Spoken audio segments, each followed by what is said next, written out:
Hi Libra, welcome, and this is your reading. Be open-minded po, hindi po halos lahat makaresonate. Thank you nga po pala sa mga nagsusubscribe, sa mga bumabalik. Maraming pong salamat.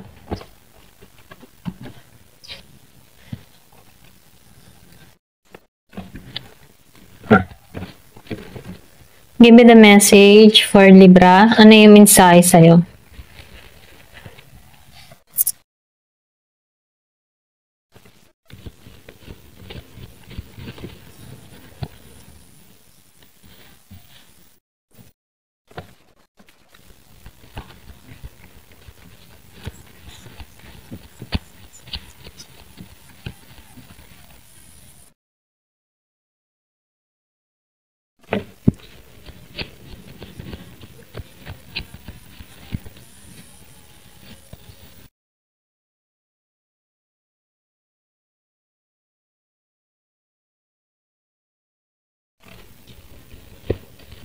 Nakikitaan ko dito, andito ka sa moment ng energy of Empress. Nagiging kang matatag, nagiging kang independent, alam mo yung ginagawa mo. So nakikitaan ko dito na pumapabor sa'yo ang swerte. Nakikitaan ko rin dito confident ka sa mga decision mo. Maraming humahanga sa'yo. So nakikitaan ko dito yung renewal na nangyayari sa'yo, malaking pagbabago, transformation. So nakikitaan ko rin dito nakaranas ka ng mga matitinding pagsubok sa buhay, ano. Meron dito nagtaksil sa'yo, meron dito nagloko sa'yo, meron gumawa ng hindi maganda sa'yo, meron dito nagdamot sa'yo, pero nakikitaan ko dito matatapos to lahat. So nakikitaan ko rin dito, maalisan mo tong mga pasakit na naranasan mo. Kung ano man yung mga emotion na nangyayari sa buhay mo na kung saan na-stuck ka sa sitwasyon or meron ditong mga tao na nagbigay ng pasakit sa'yo, meron nagsinungaling sa'yo, maalisan mo to. Yung iba sa inyo, nakikitaan ko dito na meron pag-alis na magaganap sa'yo, meron kang apply ibang bansa, meron kang apply sa malayo, or meron kang paglipat ng lugar. So nakikitaan ko dito yung travel, may paglayo, may pag-alis, at nakikitaan ko dito may paglalakbay. May paglalakbay kang gagawin. So nakikitaan ko rin dito, yung iba sa inyo, meron dito selebrasyon na mangyayari sa buhay mo, meron ditong magandang kaganapan. Nakikitaan ko rin dito may pagkilala na mangyayari sa'yo. Meron ditong taong magkakaroon ng interes sa'yo, or pwede rin sabihin kung humahangad ka dito ng panibagong relasyon or relasyon, nakikitaan ko dito na merong ma-attract sa'yo dito. Kaya lang nakikitaan ko rin dito medyo maingat ka, or yung matipong hindi ka basta-basta nagtitiwala, may limit na nilalagay ka sa sarili mo, may boundary ka na nilalagay. Hindi ka basta-basta nagpapapasok sa buhay mo. So nakikitaan ko dito yung pag-iingat.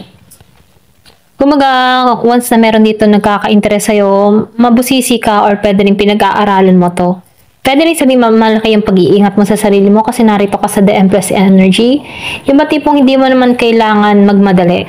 Hindi mo kailangan maghabol. Hindi mo kailangan na, yun nga, yung magmadali. Ito lang nafe-feel ko sa'yo. Hawak mo yung oras mo. Hawak mo yung ginagalawan mo. So, nakikita ko dito, maingat ka dahil ayaw mo mapahama ka dito. Ganon. So, nakikita ko rin dito, meron kang ma-attract dito na emperor tulad mo. So, hindi rin to nagmamadali. Pareho kayo ng energy dito. So, ito yung partnership na parating. Meron ditong ikakasal or pwede rin ikasal ka dito. Yung ba tipo na makilala mo yung soulmate mo, yung para talaga sa'yo. Kasi pareho kayo, emperor to, empress ka. So, the divine counterpart yung parating sa'yo, pareho kayong nais, pareho kayong may boundary, pareho kayong maingat sa pagpili, sa pagtatagpuin kayo dito. So, nakikita ko rin dito si Six Cup, maingat ka eh. Okay? Kasi gusto mo patas ang lahat. Ikaw yung tipo ng tao na patas. Ayaw mo nang meron kang tinatapakan. Ayaw mo nang ikaw ay may sinasaktan. Or ayaw mo nang ikaw ay makakapanakit sa kapwa. Ito lang nakikita ko sa'yo. Kasi nakikita ko dito yung ikaw, yung tipo ng tao na mapagmahal, maingat ka, mapag-aruga ka. Kaya gusto mo kung mayroong papasok sa buhay mo, gusto mo patas ang lahat. Gusto mo kung magmamahal ka, patas din siya. Patas din yung ibibigay niya sa'yo. Ito lang nakikita ko sa'yo. So, nakikita ko dito yung pagkikare mo sa sarili mo. Hindi mo kailangan maghabol, hindi mo kailangan magmadali. Hindi mo pinipressure yung sarili mo. Iba sa inyo, kahit maedad ka, hindi mo pinipressure yung sarili mo. Kasi kaya mo naman yung sarili mo. Ito lang nakikita ko sa'yo. So, nakikita ko rin dito kung lalagay ka sa tahimik, pag-aasawa, ganyan.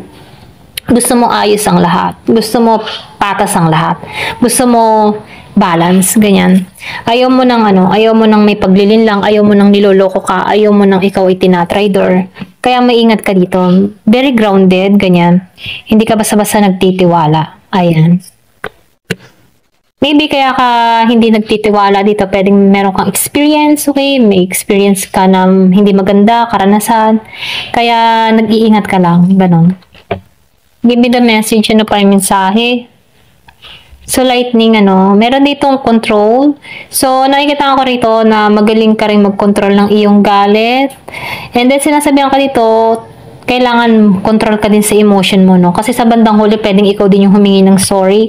Sa mainam, laging control yung emotion, control yung galit, or pwede rin magaling kang bumalanse ng emotion mo. So, meron ditong temptation, meron tutokso sa'yo. Ayan, meron tutokso sa'yo, kaya control your anger. Kumbaga, ito yung mensahe, may mapunokso dito. Merong ahas or pwede rin meron dito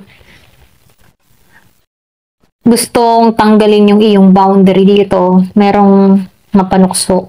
Ganyan. Give me the message, yun na pa yung mensahe.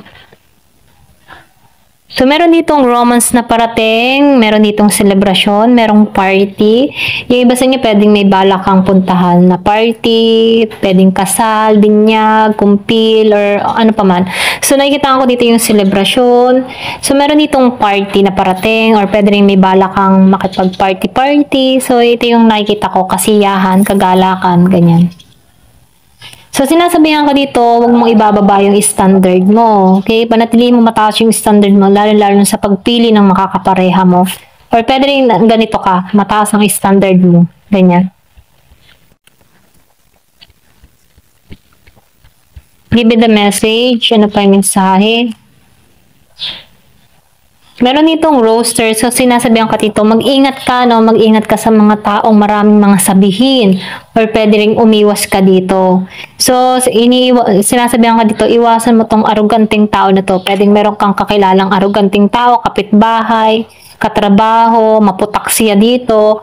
So, wag mong hayaan na mag-cross ang landas nyo ng tao nito. Pag nakikita mo na siya, umiwas ka. Umiwas ka sa kanya kasi hatid lang nito ay gulo. Ayan, ito yung mensahe. So, pwedeng ikapahamak ka ng tao na to. Kaya, iwasan mo to. So, meron itong magandang kapalaran naghihintay sa'yo. Kung lalo na, pag nakakita ka ng beetle, biglang pumunta sa bahay mo. Pahiwatig to na merong magandang kapalaran na parating. Kung bigla kang dapuan nito, or pwede rin sa biglaan mo itong nakita, may swerteng hatid ito. Okay? Wow. So, meron ditong romance na parating. Iba sa inyo talagang labang parating sa'yo. Romance is in the air. So, meron ditong talagang magiging maganda ang kanyang pag-ibig. So, meron ditong magandang parating. May in love ka dito. Kikiligin ka muli dito. Yung parang maganda lang ang lahat ng nakikita mo. Kapag in love kasi, maganda lahat ang nakikita mo kahit merong kapalpakan na ginawa sa'yo at in love ka, ay okay lang. Kasi in love Ayan. Walang nakikitang masama. Pero pag broken hearted lahat, nakikita mong masama. Ganyan talaga.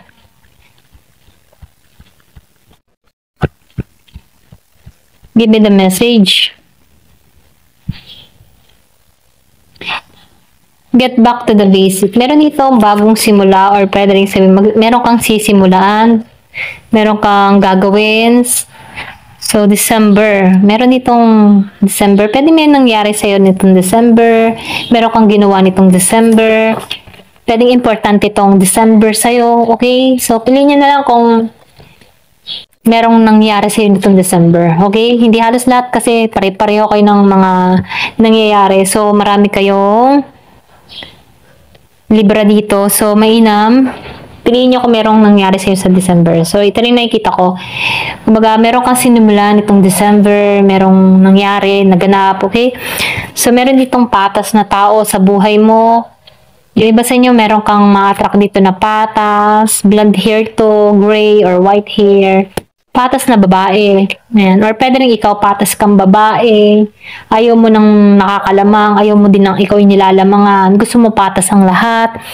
So, meron ditong April. So, meron ditong parating ngayong Abril. So, meron ditong blessing, pwedeng happiness na parating ngayong Abril. So, may masayang mangyayari.